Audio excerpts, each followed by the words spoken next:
Interesante, el maestro Patricio. Él es el director del Museo Regional de la Revolución Mexicana, Casa Hermanos Cerdán. Perfecto. Me lo aprendí, lo alcancé a aprender. Y bueno, el maestro es escritor, ha colaborado con periódicos, ha escrito artículos y pues es un gran entendido de este tema de la revolución, de este tema de Puebla que tiene una historia interesantísima. Maestro, por favor, si me faltó algo en la presentación, no, compleméntela y vamos a entrarle al tema. Me parece perfecto. Muchas gracias por invitarme. No, al contrario. Invitarme también la gente de Asamblea de las Culturas. Me parece muy bien y muy interesante, un proyecto maravilloso. Pues maestro, estamos aquí, pues ya antes de entrar a Ecuador platicamos con el maestro y bueno, unas cosas que uno se queda así como con la boca abierta de la historia de México y de todos estos procesos sociales, esos procesos culturales. Y me interesó mucho que nosotros somos de la Ciudad de México, pero la hermana Puebla, que está aquí a escasas 2 horas, tiene una historia riquísima, una historia muy interesante. Platícanos un poco, ¿cómo es este proceso desde la gestación de Puebla como un arzobispado? ¿Cómo era? Una cuestión ahí eclesiástica y todo el proceso mercantil y la gran afluencia que en algún momento rivalizó con la Ciudad de México. Puebla, lo que hoy se conoce como el estado de Puebla y la propia ciudad que se llamaba Puebla de Los Ángeles, ha sido protagónica de la historia de México en todas sus épocas, incluso desde la prehispanía hasta la actualidad. En una de las ciudades que tiene mayor tiempo de existir como ciudad, que es Cholula, se dan grandes de las grandes batallas que se dan en el tiempo de la conquista. Es ahí donde se produce la matanza enorme de cholultecas. Pero también existen partes en esta prehispanía, como por ejemplo Huejotzingo, que tiene una gran influencia cuando los mexicas son la élite dominante en todo el país. Pero lo que hoy conocemos como Puebla nace a partir de un deseo y de una necesidad.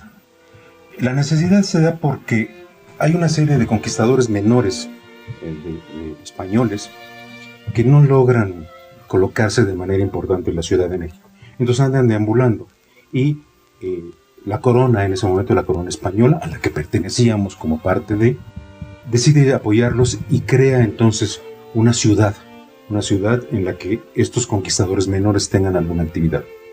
Pero como habían tenido mala experiencia en un principio con las encomiendas, con los conquistadores mayores, a los que les daban tierras indígenas para que las trabajaran, hay un cambio en este momento en Puebla y les piden que todos sean productores artesanos o comerciantes de alguna naturaleza. Esto le da un giro diferente a Puebla como ciudad virreinal. Y el asentamiento que se da tiene un gran éxito durante los primeros años, al grado de que 15 o 20 años después de haber nacido Puebla, rivaliza con la Ciudad de México en cuanto a economía, pero también situaciones ideológicas. Se asientan varias de las congregaciones religiosas más importantes, los franciscanos, los dominicos y finalmente los jesuitas, que son los que le dan una característica muy especial a Puebla porque son la parte intelectual de la iglesia. El asentamiento de esta naturaleza hace que Puebla se convierta entonces en un sitio de un pararrayos para la intelectualidad, pero también para los propios negocios y cosas por el estilo. Tan es así que las siguientes ocasiones en las que Puebla participa en la historia nacional es en todas las épocas. Participa en el virreinato de manera muy importante. Buena parte de las cosas que suceden en el virreinato suceden en Puebla. De hecho, el pleito enorme que se da entre Sor Juana Inés de la Cruz y el fraile que era su confesor, ¿sí? La carta que provoca todo este asunto se publica en Puebla. Bueno, eso es que sí. Se dicen entonces ahí se pero también tiene una gran presencia en la intelectualidad. Tan es así que existe ahí la biblioteca más representativa después de la Biblioteca Nacional, que es la Biblioteca Palafoxiana. Es un ícono impresionante, 43,000 volúmenes que van desde el siglo XVI hasta el siglo XIX. Una gran cantidad, 10 o 12 incunables y algunos tan importantes como por ejemplo la anatomía de Vesalio. Y ya en el momento de la Reforma también tienen una presencia muy importante.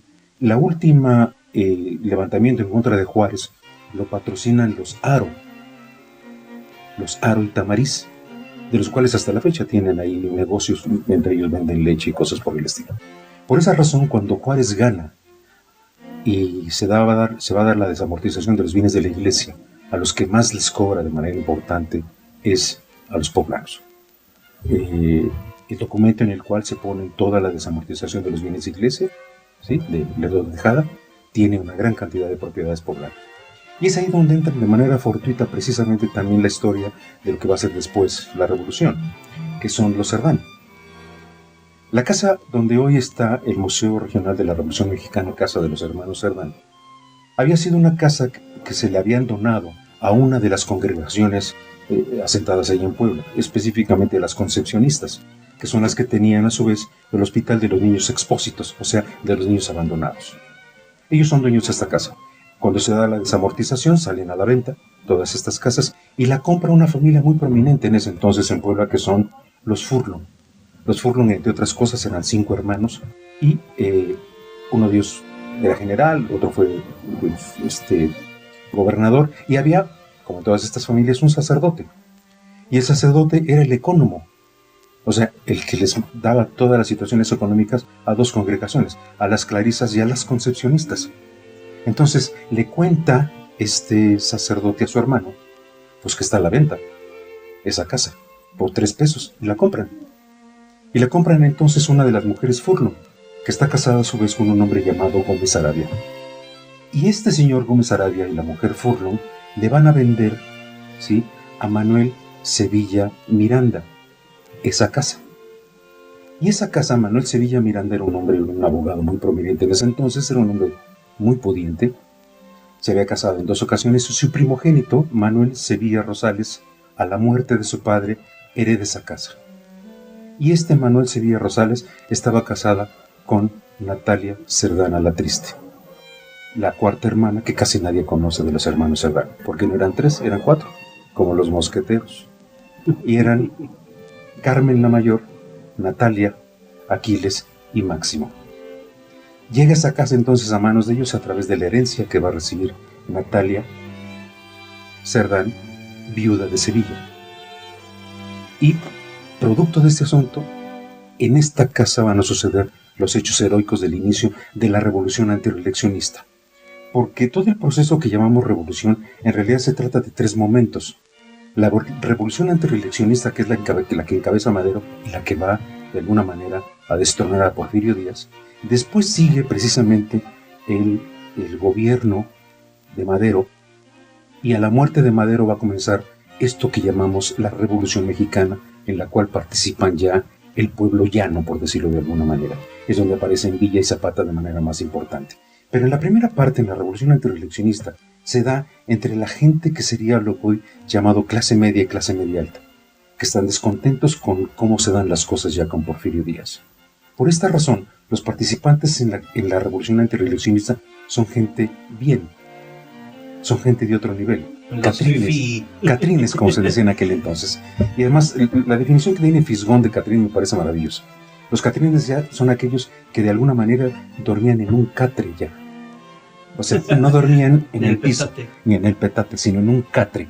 Y buscaban una manera diferente de vestirse y de ser. Bueno, entonces, ellos son los Cerdán. Son este tipo de familias que durante los 30 años que Porfirio Díaz es el gran mandamás, no logran el ascenso social. Porque ellos inician la revolución en la ciudad de Puebla el 18 de noviembre, 2 días antes del mandato, del llamamiento que había hecho Porfirio Madero. Recordemos que Madero en el plan de San Luis menciona que todos los mexicanos se levanten el 20 de noviembre a las 6 de la mañana en las plazas públicas. Ingenuo como tal, creía que nadie lo sabía, y todo el mundo lo sabía. ¿Sí? Entonces, cuando los empiezan a buscar para tratar de desbaratar el movimiento, llegan 2 días antes a la casa de los hermanos Cerdán, se produce la matazón y se inicia entonces la primera sangre de la revolución antirreeleccionista. Pero son todos ellos, estos hombres así. Que platicábamos, ¿no? Que es el primer protomártir de este movimiento que al final tiene todo un homenaje y toda una situación, pero que pues bueno, él en ningún momento pensó que tendría esta figura preponderante al inicio de este movimiento. Esto es un asunto muy curioso en la familia. La fuerza, en realidad, de liderazgo era de las mujeres. Pero hace 100 años, las mujeres eran casi cosas. Entonces no tenían vida pública, tenían vida privada. Al interior de las familias era así, ellas tenían el liderazgo y la fuerza. Pero afuera no podían ir. Entonces los que van son los hombres. Si esto hubiera sucedido hoy, y no hace 100 años, conoceríamos a las mujeres y no a los hombres. Porque las mujeres tienen una presencia pública enorme. Digo, lo que acaba de pasar hace unos días en la ciudad demuestra la fuerza que tienen, ¿no? Que de hecho es un dato bastante interesante, que la manutención de la casa venía de parte de las mujeres, claro, no de parte de los hombres. Sí, las mujeres ahí eran las que trabajaban y tenían potencia. Por ejemplo, la propia Natalia, la hermana que es dueña de la casa, renta parte de la casa como departamento y como una bodega que era la que producía dinero. Y la madre, que en aquel entonces no se veía mal, era agiotista. Hoy se ve mal cuando se le dice agio, pero cuando se le dice banca de desarrollo, no, pero es lo mismo. Sí, pues exactamente igual. Sí, pero esto sucedió entonces, las que de alguna manera proveían el asunto estabilidad y todo eran las mujeres, porque se olvida que no solamente había hombres, había también niños, había 7 chamacos en esa familia. La razón por la que no conocemos a Natalia es por eso, porque en el momento que se da todo el proceso del levantamiento armado, alguien tiene que cuidar a los 7 chamacos. 5 son de Natalia y 2 son de Aquiles y su esposa Filomena. Entonces, cuando se enteran de que están siendo delatados y que pueden llegar a ser un cateo, Natalia se lleva a sus 5 hijos y a los 2 de Aquiles y por eso nadie la conoce. Pero afortunadamente no la meten a la cárcel porque ella es la que va a sacar a las hermanas, a la cuñada y a la madre que son arrestadas después del asesinato de los hombres en esa casa. Que ahí es interesante el punto de la historia de estas mujeres, porque casi que están ahí por casualidad en esa casa, ¿no? Lo que nos comentaba de que esta casa pasa de manos del clero y es subastada y como un remate hipotecario bancario, como sería ahorita, y bueno, acaba en manos de ellos, pero todo esto viene de un proceso político social donde no había una movilidad social, donde no, pues, bueno, ya acabaste tu carrera y ahora vete al metro a vender chicles o a tocar una rola. Sí, es exactamente igual. Eso les pasa a todo lo que sería la clase media. Es tan increíble lo que sucedía en ese entonces como esto que te platico, que es una anécdota que cuentan unos de ellos. El presidente municipal, ¿sí?, era un hombre apellidado Velasco. Era el único que tenía coche, tenía un automóvil. Pero como no había gasolineras ni nada de esto, cuando él se subía al coche, duraba 3-4 calles, ¿no? Caminando. Y siempre llevaba un lacayo. Entonces, cuando se le acababa la gasolina, el lacayo iba corriendo a su casa a traer más gasolina. Y mientras él se subía al coche y daba discursos y arengas. Y la gente le aplaudía porque estaba en un coche. Pero este señor vivía en la parte de atrás de la casa de los Serrano. Cuando se inicia la balacera, él se da cuenta. Y entonces, toma el único teléfono que existía, él tenía teléfono, y habla a la comandancia diciendo que hay una balacera. Y entonces le dicen que tome acciones. Y él toma la acción de colgar el teléfono, armar a todos sus sirvientes y irse corriendo a la gobernatura. En lugar de pasar a la siguiente calle a combatir, se va a avisarle a la gobernatura. Y aunque parece una situación, y lo fue, una situación dramática y trágica, tiene situaciones realmente chuscas. Por ejemplo, cuando dan parte al ejército que está acantonado ahí, que es el batallón Zaragoza, les dan la dirección y se las dan la dirección mal. Les dicen, el asunto es en Santa Catarina, y no era en Santa Catarina, era en Santa Clara. Entonces el primer comando llega hasta Santa Catarina y no hay nada. Y entonces cuando se van regresando al cuartel, se encuentran a un tipo que viene de la balacera y les da la dirección correcta, pero les advierte que está la balacera terrible. Entonces deciden primero regresar al cuartel para pertrecharse mejor y regresar después a la balacera. Todo duró 4 horas. Wow. Dicen los testigos que aparecen en los juicios que encontramos, que dan fe de este asunto, que las 2 primeras horas van ganando los antireeleccionistas, pero de pronto son copados por la enorme cantidad, 80, enorme cantidad de policías, soldados que van a ese asunto y son vencidos finalmente. Que ahí es me gustaría que platicáramos brevemente este punto de hay una serie de acciones que caen en, como diría, ¿no? En lo absurdo, como está la refriega, y una de las hermanas sale al balcón y casi a dar un discurso, ¿no? Y es alcanzada por una bala. Y lo que pasa con Aquiles, que eso me gustaría que lo platicara usted, maestro, que también es así como de la ironía de la historia, porque ¿qué hubiera pasado si no hubiera pasado lo que pasó? El asunto de Carmen es un mito. Nunca sucedió eso. Lo inventó un periodista. Un periodista en ese entonces está de manera fortuita, sería el equivalente de hoy de un periodista de estos que cubren la guerra, y estaba viviendo en la esquina, a una calle de la casa donde suceden las cosas, porque era amigo del jefe, de lo que se llamaba entonces el jefe político. Y él cuenta, porque a todos les sorprende lo que sucede, y él cuenta que desde su balcón alcanza a ver, dice así, a una mujer trepada en la azotea diciendo algo. Entonces él supone que esta mujer está llamando a los demás. Todos los testigos alrededor que dan su testimonio en el juicio dicen que nunca vieron a una mujer, que vieron hombres que gritaban tratando de ahuyentar a los policías que estaban abajo de lo que estaba haciendo. Pero ¿cuándo se convierte en un asunto de mito? Cuando a los 10 años de este asunto, en 1920, un poeta de origen oaxaqueño compone entonces una oda a este asunto, y entonces dice él en el poema que ve a una mujer etérea vestida de blanco en el balcón, asomándose pidiendo a la ayuda, y nadie le hace caso. Y entonces varios de los pintores de aquel entonces pintan cuadros de esta naturaleza y se convierten en el ícono, pero nunca sucedió. Sin embargo, no le quita heroicidad a Carmen, que es la protagonista, porque la propia Carmen menciona, en el momento en que son arrestadas, su cuñada, Filomena del Valle, cuenta una anécdota maravillosa.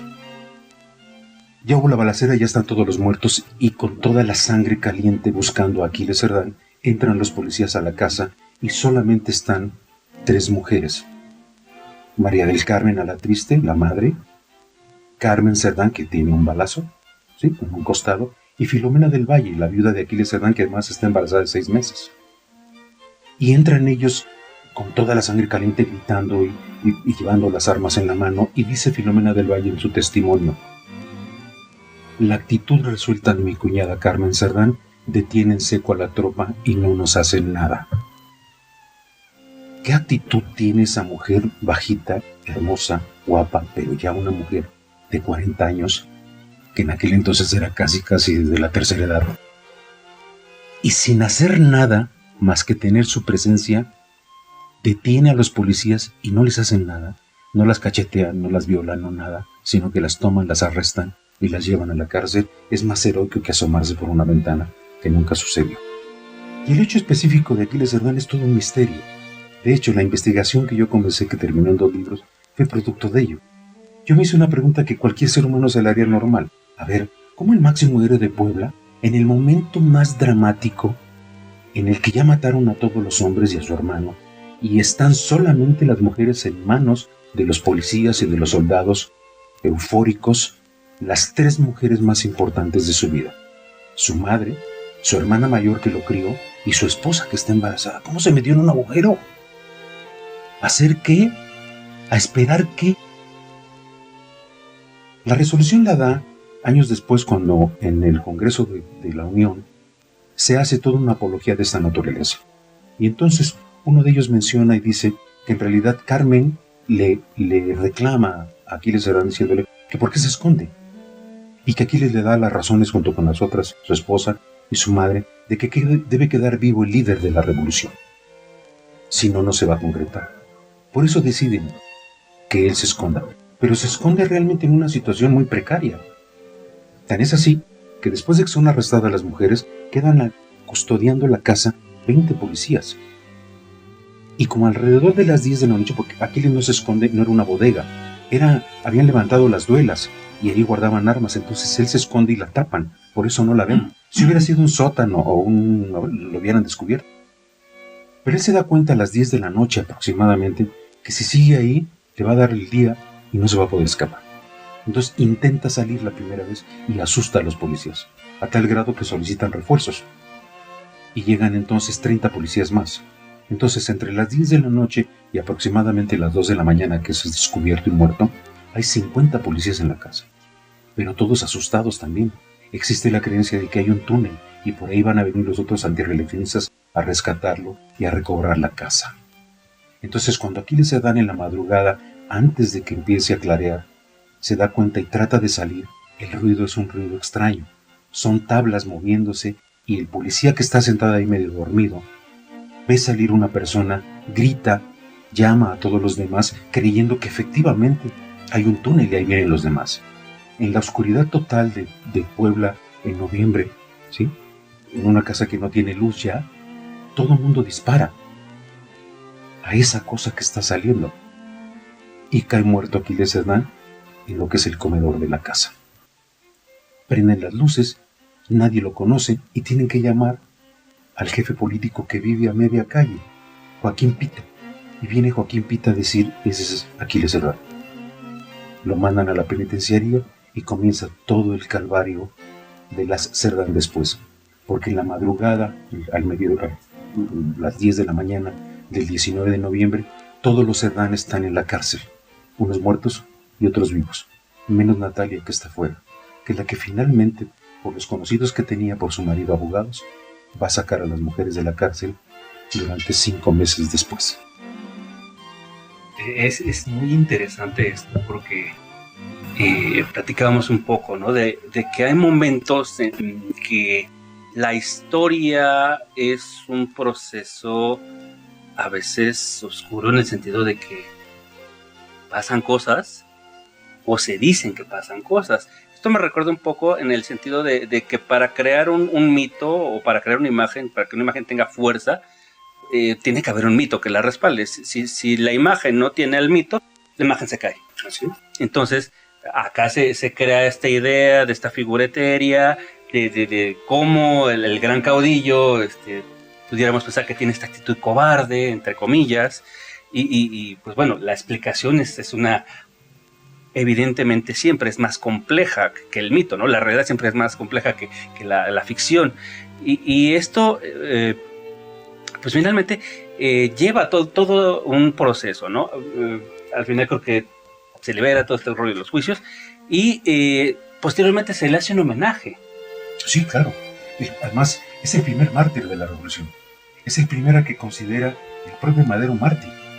Y crea el primer monumento, hasta la fecha existe aquí en la Ciudad de México, enfrente del Teatro Blanquita. Allí está una estatua de Aquiles Cerdán, ¿sí?, con una serie de cosas, y en la parte de abajo hay un cofre que sería una especie de caja del tiempo ahí guardado.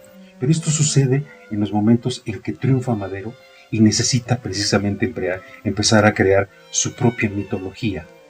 Y entonces transforma a Aquiles Cerdán, al gran Aquiles Cerdán, como dice él, ¿sí?, al gran Cerdán, lo transforma en el primer mártir, incluso dándole la calidad de protomártir, o sea, era mártir antes de saberlo, porque es la primera sangre que se pone. Pero es también un agradecimiento a Puebla que hace Madero, porque Madero comienza su campaña política en Puebla. Antes de eso había ido aquí y allá y nadie le hacía caso, pero en Puebla, por una única razón, una primera y única vez, se juntan los antirreeleccionistas radicales y los antirreeleccionistas moderados para acudir todos al MIT. Y entonces en sus memorias Madero dice que agradece enormemente porque es la primera vez que se siente candidato de la nación. Y después agradece a Aquiles haber sido la primera sangre de esta naturaleza. ¿Y quiénes son los participantes allí? Todos los veteranos en ese momento del levantamiento. Hay generales y coroneles, heridos o no. Las mujeres Cerdán, agradeciendo. Y sobre todo, el gran orador en ese momento es nada más y nada menos que Martín Luis Guzmán. Es el que hace la apología de todo este asunto y lo cuenta. Y hay una fotografía. Está en todas estas colecciones de los Toscanos y demás, en la que está bajando Madero los escalones puestos de manera improvisada para depositar este cofre con documentos y demás para que queden ahí como testimonio y algún día los podamos sacar. Nosotros hicimos la gestión con el Departamento del Distrito Federal en aquel entonces y después con la ciudad, tratando de ver si nos permiten algún día ver si todavía están. ¿Qué tal que están? Y esa sería una maravilla. Pues bueno, hay que leer, eso es bien importante. La gente, no nos quedemos solamente con lo que nos cuentan o con lo que vemos en internet. Wikipedia no es el único que sabe.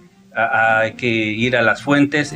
Maestro, pues yo sé que usted es un gran investigador y que ha encontrado pues documentos de hace más de 100 años y quisiera regresar al día de hoy.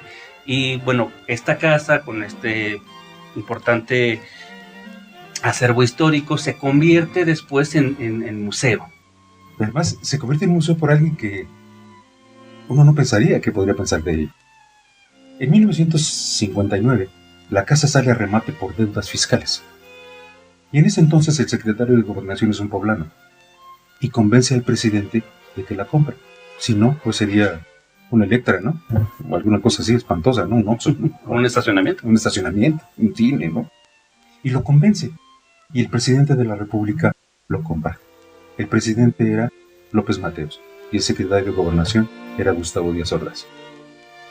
Y se convierte entonces en patrimonio de la nación. Pero cuando ya Gustavo Díaz Ordaz es presidente, lo transforma en patrimonio histórico de los poblanos.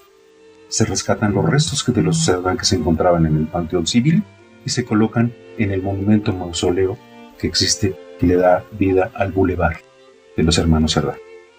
Hace un gran homenaje a Puebla en ese momento y entre otras cosas, por ejemplo, manda sacar los restos y manda construir unas urnas ornamentales preciosas.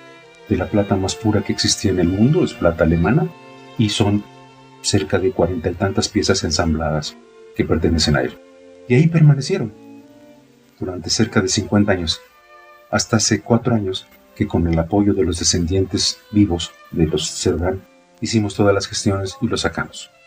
Y con el apoyo de la Coordinación Nacional de Patrimonio, el grupo de restauradoras de la doctora Luisa Mainó, que son puras mujeres maravillosas, excelentes profesionales, de lo mejor que existe en toda América, no solamente en México. Este grupo de restauradoras dejan de lado la restauración que estaban haciendo de una momia chiapaneca de hace 2000 años y restauran los restos de los Cerdán.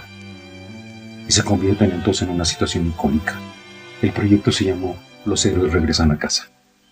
Como un dato de lo que todavía los Cerdán significan en el ánimo nacional y en el ánimo de los poblanos, cuando regresaron los restos ya restaurados y dentro de estas urnas, desfilaron el 5 de mayo de 2017 en unos carruajes especiales que el ejército dio.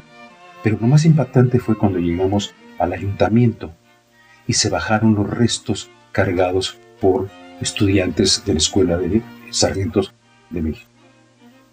La plaza quedó en silencio, el zócalo quedó en silencio, a tal grado que uno de los periodistas que estaba ahí se acerca a otro y le dice: ¿por qué hablamos así tan bajito? Y dice: no sé. Todos estaban impactados de ver entrar a los héroes así. Fueron exhibidos durante 3 días y tuvieron una afluencia de cerca de 1 millón de personas que pasaron a verlos.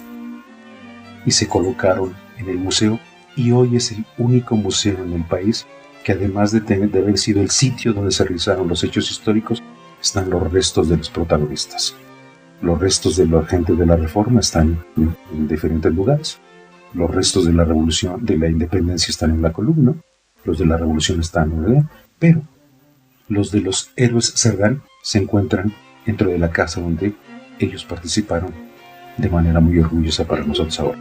Es todo un proceso histórico, realmente vale la pena enterarse de estas situaciones y tiene nada. En 2017 fue apenas hace un par de años y como el pueblo, ¿no? Que finalmente el pueblo es el que hace la historia, el pueblo es el que da fe de las cosas, el pueblo es el que reconoce a los héroes, pues siente este orgullo y este apego por sus personajes, ¿no? Por todo lo que ha pasado y por lo que ha sido protagonista en la historia. Puebla, vale la pena, ya estuvimos viendo algunas imágenes ahí en el video. La casa, ¿dónde se encuentra? Para nuestros amigos que la quieren visitar. Hoy se llama calle 6 Oriente, número 206, enfrente del templo de Santa Clara, muy conocido precisamente por ese asunto, a 3 calles del Zócalo. Abrimos toda la semana. Y pues bueno, algo más que nos quisiera comentar acerca de todos estos procesos culturales, porque bueno, ya hablamos de la historia. El museo ahorita, ¿cómo se está viviendo? Brevemente nos podía platicar. La situación cultural que se vive actualmente en Puebla es de una gran esperanza. Hace 8 años desapareció la Secretaría de Cultura porque los intereses del gobernador de entonces eran diferentes. Hoy afortunadamente está renaciendo la Secretaría de Cultura. Y se va a crear, y por lo tanto la esperanza que tenemos de que el mundo cultural en Puebla mejore es enorme. Ya se creó la propia Secretaría, se había desaparecido, ya se creó por decreto, está en todo su proceso de realizarse y tiene al frente un hombre de la cultura y de la antropología muy conocido que es Julio Glockner. Bueno, en México ustedes conocen perfectamente bien a la familia Glockner, tanto a Napoleón, como a Napoleón padre como a Napoleón hijo, como al propio Fritz Glockner, que actualmente trabaja en el área de Educal, si no mal recuerdo, del Fondo de Cultura Económica. Pero tiene ahorita la efervescencia cultural misma que se tiene, por ejemplo, en la Asamblea de las Culturas, de ser crítica, de ser apegada a lo que los pueblos y la población quiere y demanda como una situación cultural. Está orientada, sí, a los pueblos originarios, pero también a todo lo demás. O sea, es una parte razonada, repito, como la gente de la Asamblea de Culturas, de la cual me siento muy orgulloso de que gente de la calidad de Guillermo Díaz estén presentes en ellos, un hombre de una gran trayectoria cultural en nuestra ciudad y en nuestro país, y que estén precisamente con todo su conocimiento tratando de que esto mejore para todos. A diferencia de otras áreas, ¿sí? En un país nadie es totalmente culto ni totalmente inculto. Siempre tiene elementos culturales que mostrar, aunque parezcan sencillos o simples. Porque la cultura no se hace nada más bailando y cantando. Se hace en el cultivo de una milpa. Si a mí me pusieras ahorita trabajar una milpa, no sabría cómo. Entonces hay que agradecerle a toda esa gente original que existen estas cosas. De hecho, existe un proyecto que hemos platicado en yo, en el sentido de decir que cambiemos la visión. Los artesanos en realidad son artistas originarios, porque el artesano parece ser de segunda clase y no lo es. Me parece muy interesante lo que hacen ellos ahora. Pues sí, así es. La idea de este programa, por ahí nos están preguntando Yadira, Efraín, Mariana, pues, ¿de qué trata el programa? Pues el programa trata de eso, de abrir mentes y de abrir espacios para el diálogo, para la cultura, y que no nos quedemos desinformados, ¿no? La información, ya vieron, la información nos lleva a entendernos y saber quiénes somos, y pues precisamente hay que pugnar, ¿no? Y si tú te interesas, si tú eres artista, si eres artesano, tú eres alguien que quiere dar tu opinión, que quieres hablarnos, yo te invito al programa, contáctate conmigo o contáctate directamente a Proyecta Tus Sentidos, y ahí te avisarán cómo es la forma de llegar al programa. Y pues bueno, recuerda que estamos en Facebook, en Twitter, en YouTube como BW Projector, ahí vas a encontrarlo. También en iVoox estamos como la transmisión del podcast del programa de BW Projector, de estos espacios. Y pues ya nada más me queda, por favor, maestro, los libros que redactó de los hermanos Hernán, ¿cuál es Son 2 libros que publicó la universidad, la Benemérita Universidad Autónoma de Puebla.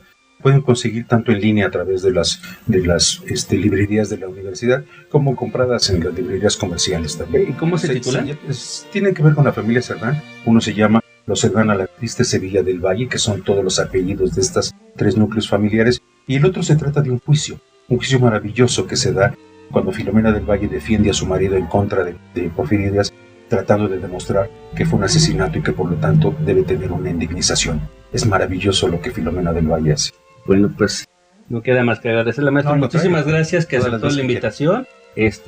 nos sentiríamos honrados de volverlo a tener Claro que sí. en el programa. Y pues amigos, muchísimas gracias por sintonizarlo. Recuerden que la cultura y el arte es este espacio para ti, BW Proyectos. Si quieres venir para acá, contáctate con nosotros y pues te esperamos. Hasta la próxima.